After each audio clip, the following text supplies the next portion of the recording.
And we are back live. How is everybody doing tonight? I'm back with my buddy Alex Winter, the head over there at Hakes Auctions. We've got some big news, big auction going on right now. Alex, welcome back to the show.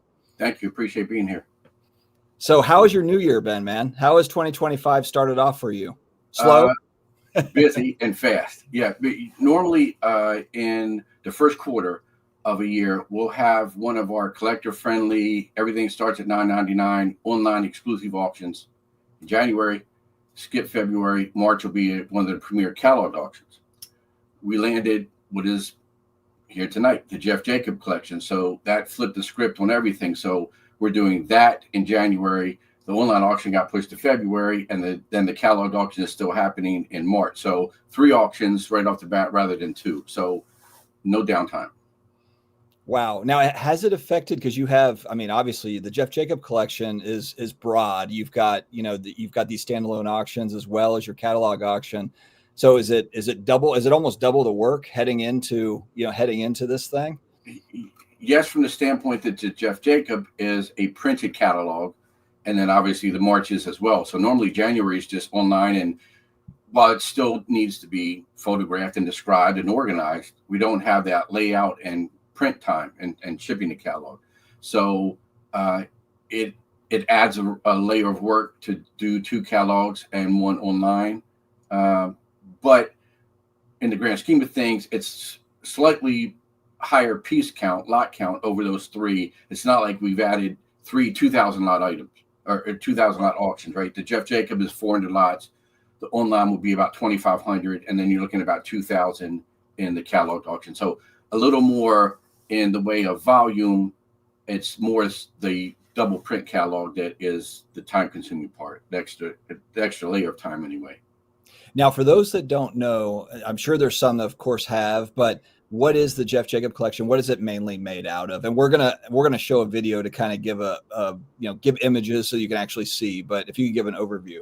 Sure. And before we get into everything, I got to give credit where credit is due. One, to Jeff Jacob for giving us a collection and trusting us to do what we know we can do, but what he thought we could, and that's why we got the collection. 2, to Kelly McLean, who is our consignment director, who has been a friend of Jeff since 2017, and they've had many dinners and discussions and so on and so forth, but no one ever thought this collection was going to come to market. So when it happened, it was a whirlwind tour for Kelly to do what he had to do, and he spent countless hours to make this all happen, and we can get into that more as we go along. I got to give credit to Mike Balliner, who is the senior consignment manager here and one of the main catalogers. So all of the fantastic descriptions and research, that's his. And then also Amanda Sheriff, who works for a sister company, Gemstone Publishing, and works on the e-newsletter Scoop. And she did a fantastic multi-page bio article interview with Jeff Jacob, which is available online to read. So I'm here as the figurehead of the company talking about this collection, but it's a lot of people that got it to this point. So that's first and foremost. So what is the Jeff Jacob collection? So a little bit, if people haven't watched before and don't know the history, in a nutshell, Hakes has been around since 1967, 58 years, America's first collectibles auction house. I started here in 1985. That was 40 years ago. Wow. A lifetime, right? You look like you're not even 40, Alex. It's crazy. That's nice, and I think it's the toys that keep you young because ask my back, it feels 90. So across those 40 years, I have seen amazing collections of all types, sports and movie posters and Disney and on and on and on and on. The Jeff Jacob collection is right there with anything that I've ever seen or has ever been assembled in its depth, in its rarity, in its condition. I mean, Jeff was a master at putting this together to the degree that he did. So it is 4,000 pieces that will be sold over at least 2025, if not longer. We'll see how things go. One thing that Hakes never does is floods the market and overloads the bidders. For number one, that doesn't serve the consignor well. Right? You want to maximize the amount the items bring for the consignor. So breaking that up makes sense when you have something of this magnitude. And also for the bidders, right? So we can space this out, and now you're able to bid on more over the course of time rather than just blow this out. That's not what we do, and that's one of the reasons that Jeff chose us. So, having said that, 4,000 pieces. A large part of that is Star Wars, and that's what he started with. And we are not just talking about one Ben Kenobi figure and one Darth Vader figure. We're talking about one of every variation known to man, almost. Both U.S. but foreign. We got Mexican, we got Japan, we have UK. So you will see variants that are very different, and you'll see variants that might be a serial number. That's to the degree that he went. And so not only quantity, quality, as high a grade as possible. Countless pieces in his collection are the highest known or highest known and none higher. That's how serious this collection is. So along with Star Wars, there's Transformers, there's Turtles, there's Masters of the Universe, there's Indiana Jones, there's Transformers, and then a bunch of other offshoots, absolutely. But it is action figure specific, right? So it's action figures or related playsets, vehicles, and so forth. So in that, in that regard, it's very small in scope in its action figure, but it's wide in scope in the variety of lines of action figures, and then, like I said, all of the variants and on and on and on and on. So we do have a short video that we can present here to give an idea. I think that kind of just shows an amazing visual that you guys did. These videos are incredible. And I left out one person. Yeah, John, one of our newest staff members, who is also doing all of our social media and doing videos and so forth. And if you go on our website, you'll not only see this clip we're about to show, also check out our YouTube channel. We've got an extended interview with Jeff Jacob. It was broken up into smaller parts. And amazing interview. Yes. And he did all kind of treatment on some of the higher end pieces in this auction, special videos and so forth. So again, John is another person that has helped get this collection to in front of everybody in a very cool way, I think. All right. I especially like the soundtrack here. All right, we'll go ahead and play.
Shout out to Galactic Empire.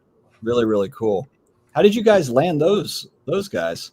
So this goes back 7 years ago. In 2017, we sold the Russell Brand Star Wars collection. And at that time, that was the most monumental Star Wars action figure collection ever to come to market. And as great as that was, Jeff Jacob is another level. But back then, I reached out to them because I was a fan of their music and said, could we use it? And they said, sure, just give us credit. So while it is not Winger, as someone comments, and I do know who Winger is because in my music collections we talked about, hair metal was a big part of that.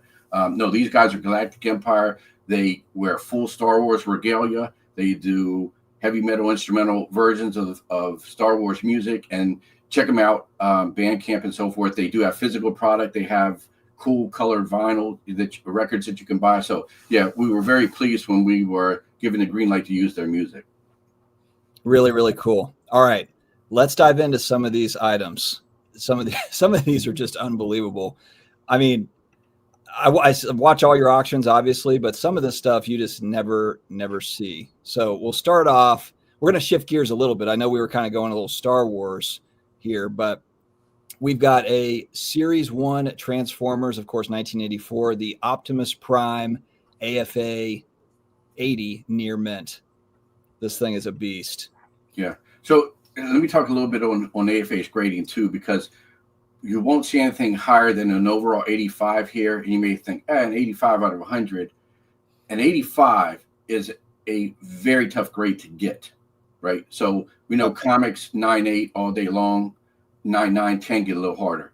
Cards, modern cards, you can get 10s, 9s, 9.5s if the company does 9.5. And 85 is difficult. There are 90s. That's really hard. 95, near impossible, and 100, forget it. So 80 is high, but when you see 85s or 85 pluses that we're going to talk about, that's almost top of the mountain. And in many cases, it is, an 85 is the highest known example. So that speaks volumes on what an 85 is. So anyway, on this one, this is an 80 plus, still a very solid grade. What's important on this is these Transformers boxes had little tape pieces, seals on the side panels. It is very important to get that high grade, that they are still intact, that they didn't yellow, that they didn't pop, that they didn't fall off entirely. So this one has a box grade of an 80, a window grade of an 85, the contents figure grade of an 85, and then it does have the tape seals intact. So very, very important, subtle little difference between that and not having the tape intact. Yeah, it's not typical that you guys, I know you guys do have these, but man, I mean, the auctions that I've watched, I know I've been watching them for the last few years. I mean, you might see maybe like a couple of these come up every year. I mean, is that about right? I mean, I don't know. Yeah, like this is a rare one. It's a desirable one. It's a Series 1. Yeah, and in this grade, certainly you don't see many. And you can see our auctions. I mean, Star Wars is much more out there just because of how much it's sold over the years. And Transformers, I'm not saying it wasn't hot and didn't sell well in the 80s, but higher price point, it just didn't have the volume, didn't move the volume that other action figure lines, including Star Wars, did. And so Transformers right now is very, very hot, especially to get things in these high grades in box because of that. Absolutely. We'll come back to Transformers. We've got another one, but shifting around a little bit here, this is such a classic. Snake Eyes, going back to 1982, Cobra Commander. Now, it says Cobra Commander offer, so that tells me that there must be some sort of an interesting element to the box that makes it. So on the bottom left corner of the blister, you'll see the offer. You know, this became very popular in Star Wars, led the way with having these offers on cards you could send away for a special, and that's how Boba Fett prototype, the famed prototype started, right? That was a mail away offer. So yeah, anytime you have that kind of designation on a blister card, somewhere on that packaging is an offer for a special figure you could mail away for. You got to cut off the proof of purchase or what have you to obtain them. So that's why this is Cobra Commander offer versus a version of this, which is out there with no offer at all. So again, when you get into, if you think there are variations of cards and comics, action figures, it's a whole nother world where there are so many different variations of things, offers on cards, and how many, say Series 1/9 back showing 9 figures on the back. So it's how many figures on the back designates things.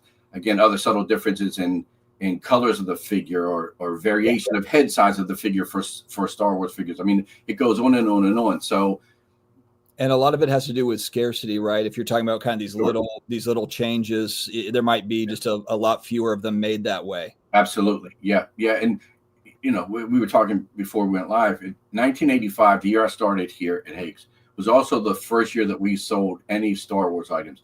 Light years before, no pun intended, any other auction company even thought of selling Star Wars. But for many, many years, decade or so, all of these variations weren't known. You know, we're still learning about different variations and so forth. But I'd say in the last 20 years or so, certainly when things started being graded and AFA got involved, more variations were figured out.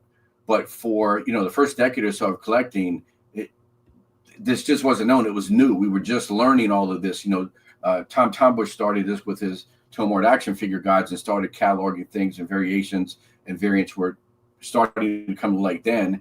And, you know, flash forward all these years later, and we're still learning things.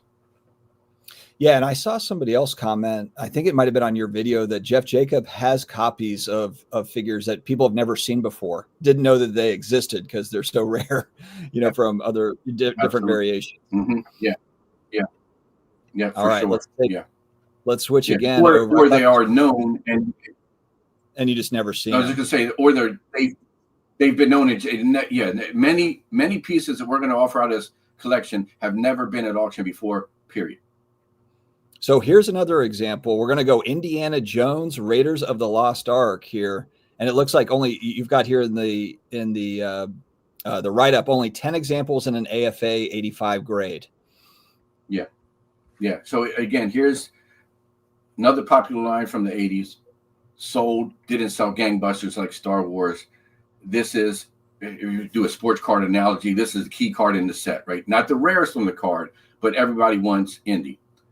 So this one is an 85 card, an 85 blister, and an 80 figure, adds up to an 85 near mint plus, and yes, none higher. So again, it shows you getting a 90 in this may not happen. If right now there's only 10 in this grade and none higher, getting a 90 is going to be near impossible. So this really is highest grade known at the moment.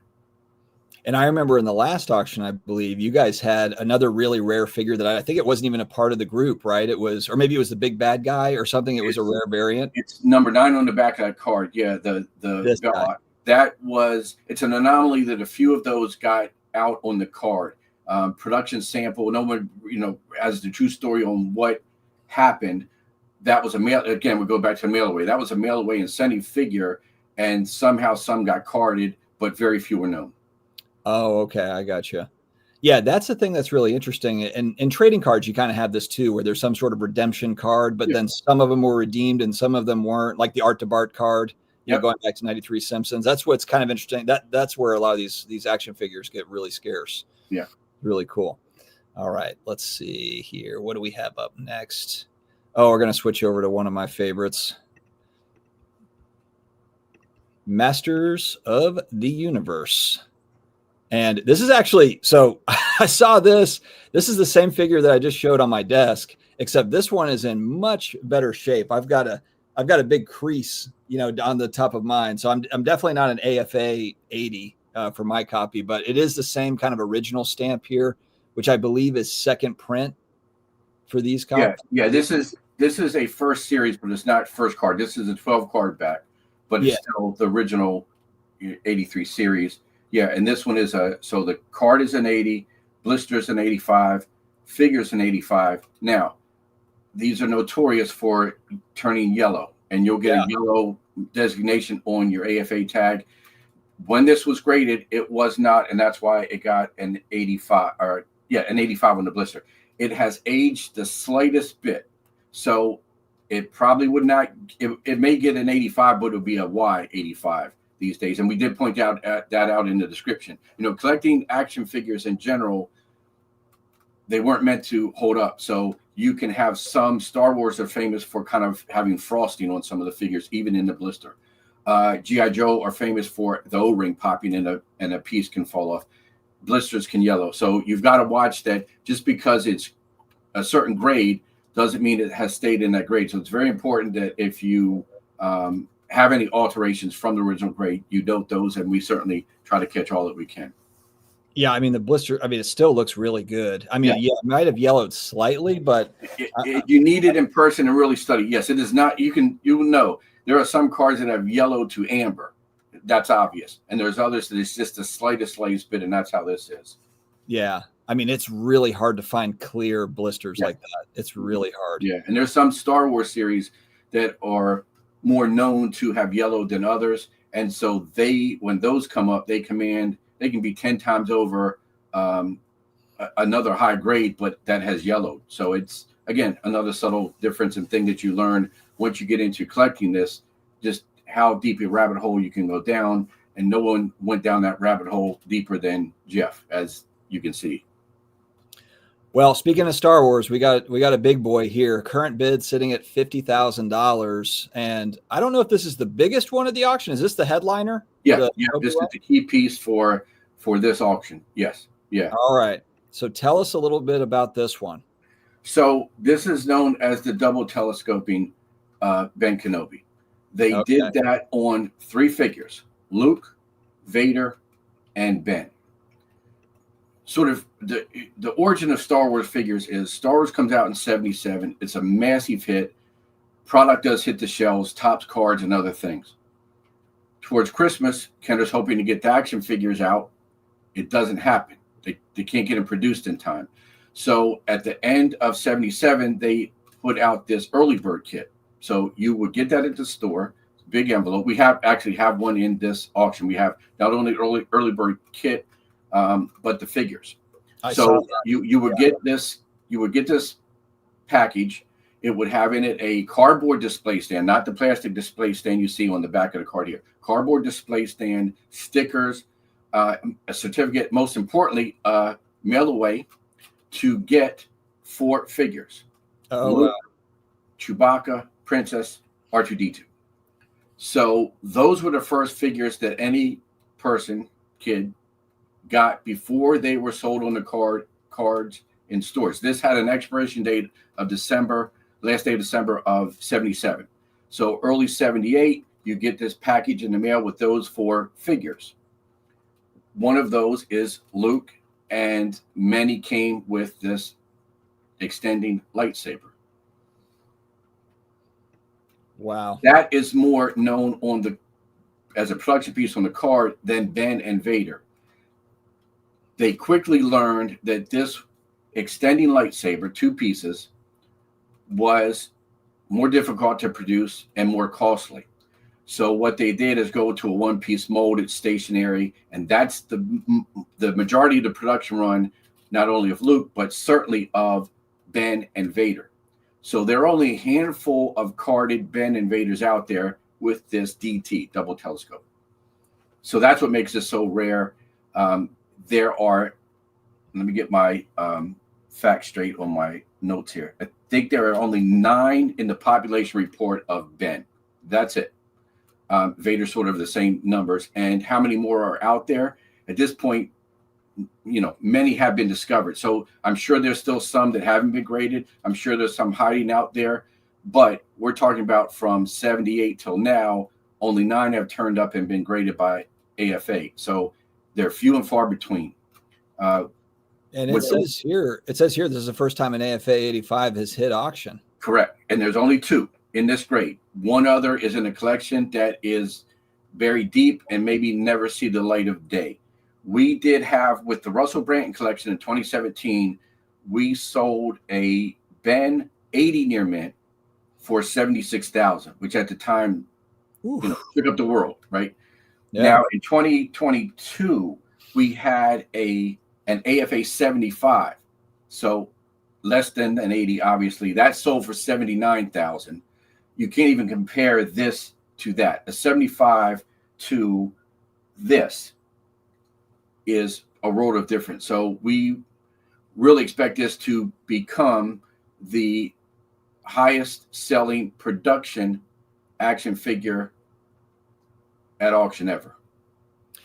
And in your opinion, I mean, was Star Wars this, because they came out with so many different figures and they were so popular as they came out, was this the first time that people were really kind of buying and holding the sealed toys, as opposed to just, I know a lot of them were open. Me and my buddies opened, a bunch of them, but I also know that there was people that, were like, oh man, these are cool. We're going to stash these. 100%. This was a movie that was embraced instantly by all ages. So yes, tons of kids wanted the toys. I was there. I was born in '69. So when Star Wars came out, I was the right age. I had all the toys. I still have them in my it's buried now in our display here. But in the one case over here, I have my original figures that I got as a kid. At the same time, grown-ups loved this movie and bought lots of figures and put them away. So yeah, again, this was the first franchise that really had that impact and sold to this degree, and it shows in the numbers. There were 40 million Star Wars toys sold in 1978. 40 million. And it didn't slow down after that.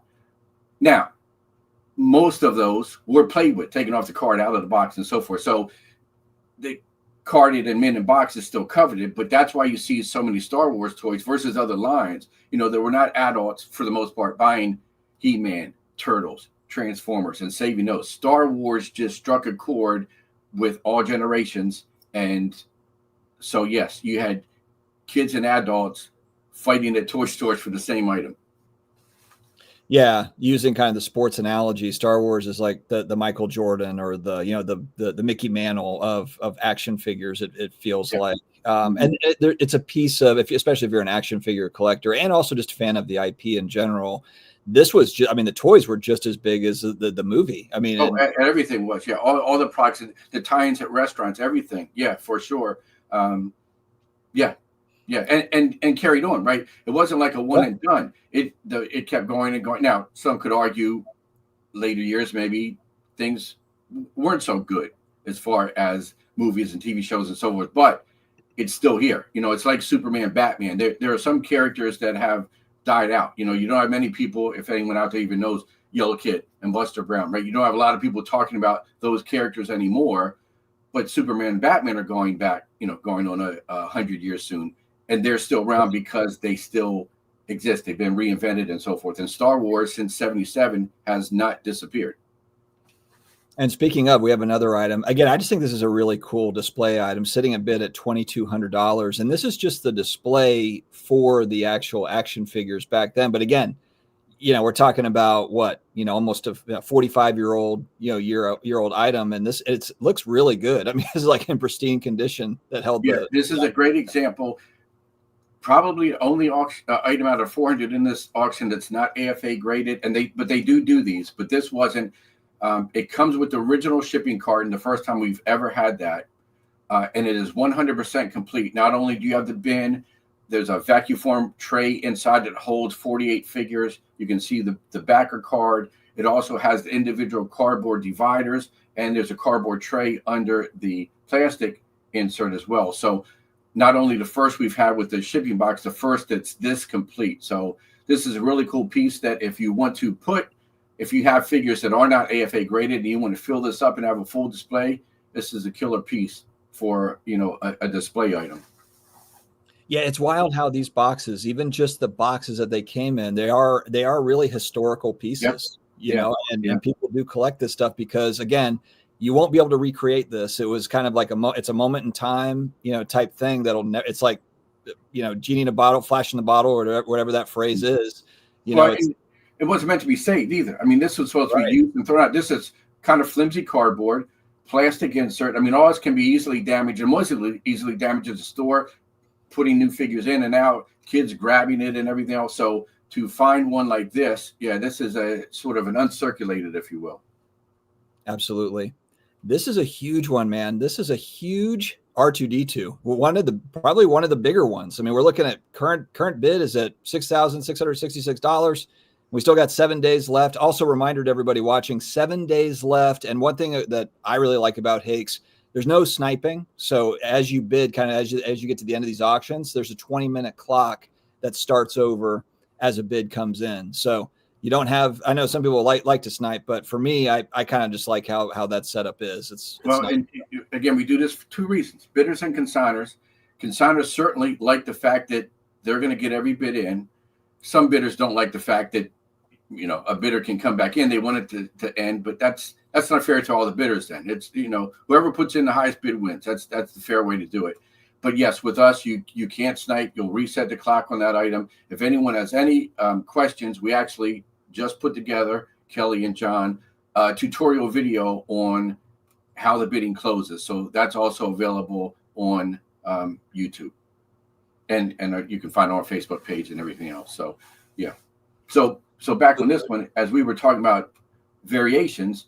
Yes. This is one again that is not that well known. This is a dark blue dome. I was going to say, because I remember this figure, and I don't remember ever seeing one like this for obvious reasons, I guess. This is the first carded example we've ever offered of this. And if you don't know it and don't have them even side by side, it could pass you by. So again, this is what's great about the third-party grading companies that do this nuanced differential on their tags and give you all the information and tell you on this one, this is a dark blue dome. So that's going to get your attention and say, well, what does that mean? I didn't know there was a variation of this. So yeah, this is a really tough piece to get.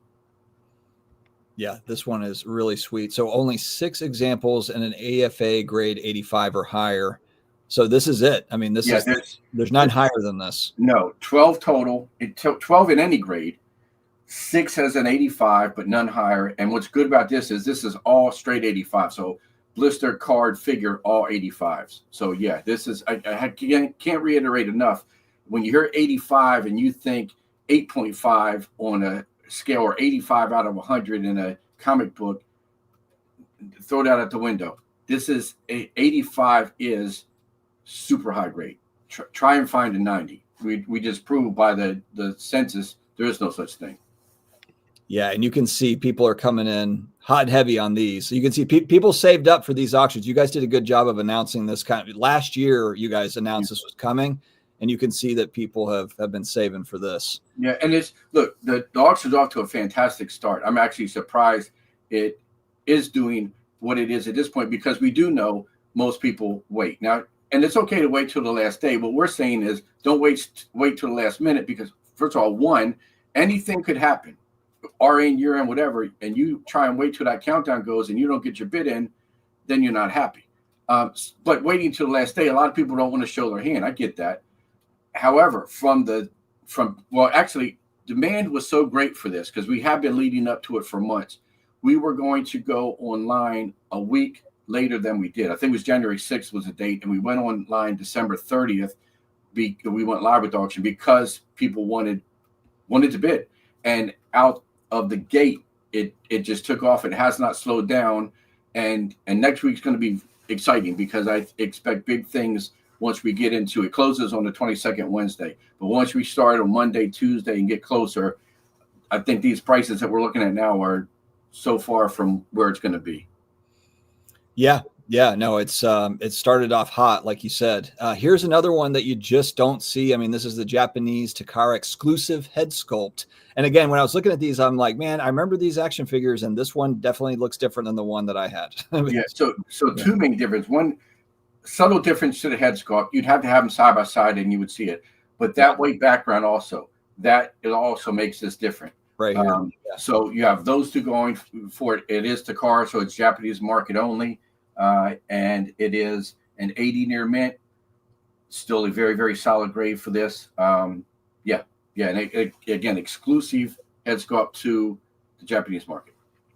Yeah, one thing I thought was interesting in that Jeff Jacob interview was he was saying that it's just so difficult to find this stuff in great condition. He's been collecting, I think, for like 30 years or something, these action figures, like 25 years or something. He's been collecting these. Yeah, it's a cool story. And again, I urge everyone to go and watch the video on our website and also read this article. It's an in-depth article, and he goes into detail how he was a child of the 80s. So he missed the first wave, like, I came in the 70s Star Wars, but he was a child of the 80s and like Star Wars and other action figure lines.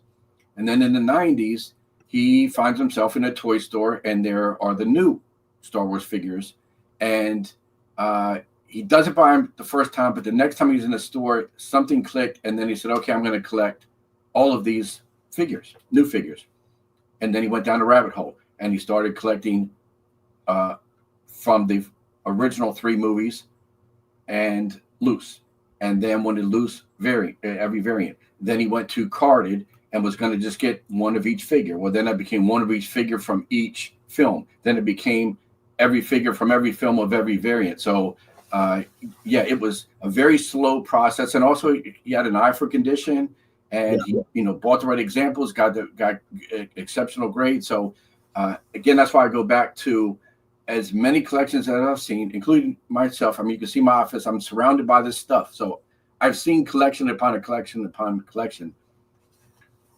This is just at the top of the mountain as far as putting together what he did, and then on top of that.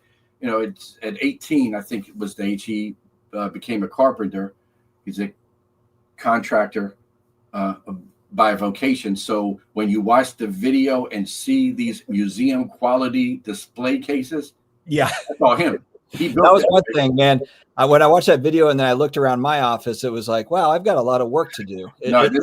So again, on top of just seeing a collection of this magnitude and, quality, quantity, then he puts it together like this. It is at the top of any collection as far as that goes, with how it was displayed. And just you'll see some of these shots that we pan over the collection. It's just the shelf goes on for miles, and it's all Darth Vader figures. I mean, yeah. So it was just incredible. And he had concepts of doing a museum, and that didn't happen. And he's looking to build a new home, and just thought, now's the time, rather than kind of replicate this again, now's the time to sell. He really is enjoying seeing the reaction, knowing that these are pieces are going to go into other collections of people who are just as hardcore a collector as he is, and adding these pieces. And so what we're doing with these, so they stand out, is one, we did a certificate of authenticity with everyone, which Jeff sat there and signed. And every piece, we have a special Jeff Jacob logo hologram sticker on the case. So this is a toy pedigree collection like no one's ever seen. Yeah, it's unbelievable. I mean, this next figure, this pretty much just this signifies the 80s right here. I mean, you got the G.I. Joe stuff, of course. We got He-Man, Masters of the Universe, but Thundercats. And this one is really unique, actually, because I've been looking for these. I don't own an in-box one of these Linos or any of the characters, but I've been on the hunt for them. And this one has Snarf with him, which is not something you find every day in box. And again, subtle difference. And I give kudos to Mike, because he and I were talking about this today, and I didn't realize that there are two hair colors. So this is orange, which is much rarer than red. So this happened all the time in these production lines, that for whatever reason, that day, that week, whatever, maybe they ran out of this color paint, or they ran out of this accessory, whatever. So you have these variants that had a very short run for whatever reason. Maybe it was the tail end, maybe it was in the middle, and just for one day they switched it up and then went back to it. So this is one that is rare because of the hair color.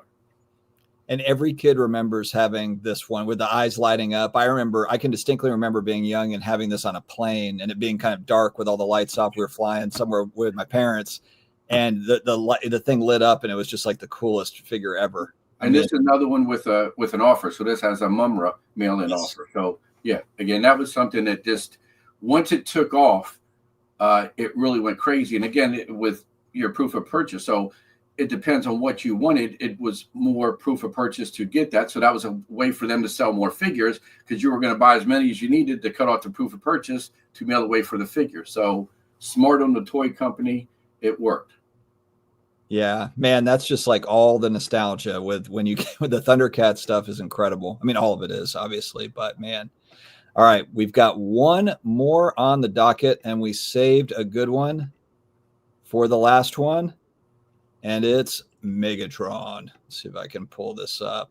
And this is the original. I believe it's the same as Optimus Prime from 1984. Correct. This is a Series 1, and this also has the tape seal. They're on there sealed. The only time we've ever had that sealed. I think it's funny too. You have a P38 in here, which you could tell is like it could never happen again. It wouldn't happen. Oh, absolutely. Yeah. This is 1984 right here. Yeah. Now it would be done, but it would be a high-end adult prop, right? Not a kid toy store. Yeah. This is so the box is an 80, the window's an 85, the figure's an 85, tape seal intact. As good as it gets. And they were all about their robot points and proof of purchase. Man, it reminds me too of like the Kool-Aid points, where you bought Kool-Aid and you had the points, you could save them up and send them in and get prizes and stuff. These companies, man, they had it all figured out back then. Man, this is incredible. So this is part one of the Jeff Jacob collection that ends in 7 days. It's off to a hot start. Alex, what can I say? I mean, thanks for coming on again. I'm excited. I'm going to try my hardest to win one of these, but I feel like, kind of like, as you said, I mean, there's just a lot of people that have been waiting for this particular auction, and these auctions coming up in 2025. So I'm hoping to snag one of these in 7 days, but we'll see. Like I said, the good thing is this is 400 items. We got 3,000. There's plenty more to come, and killer pieces from all these lines. And we have one of our online auctions starting the 24th. So this ends the 22nd of January. The 24th already we go online with that. That'll be 25 items. There will be third-party graded sports cards, including some interesting Richard Merkin, Venezuelan and Cuban cards. There will be political memorabilia. There will be, I think there's 500, 600, 700, 800 graded comic books, a couple hundred pieces of original art, lots of action figures, both graded and raw, if you like that, concert posters. All of that starts at $9.99. So that's our collector-friendly segue into the March catalog auction, which will be more premier items. And then as far as Jeff Jacob goes, we're still working out the details of how many might be in standalone catalogs like this one, what might get put into the regular catalog auctions, what might be online only auctions of his. That's all work in progress, but right now the focus is on the 400 plus lots in this auction. Yeah, it's pretty incredible. Guys, make sure to check it out. I know there's going to be a lot of people who catch this on replay as well. I know there's a lot of sports card people. Obviously, Hakes has got a lot of sports cards, so make sure to check out Hakes Auctions. There's a lot of diamonds in the rough over there on the sports card side, and they've got the full gamut of collectibles, as Alex mentioned. So, Alex, thanks again for coming on, my man, and we'll be back again. And it's 7 days, guys, 7 days for this auction, and then rolls into another. All right, man. We'll talk to you later. Thanks.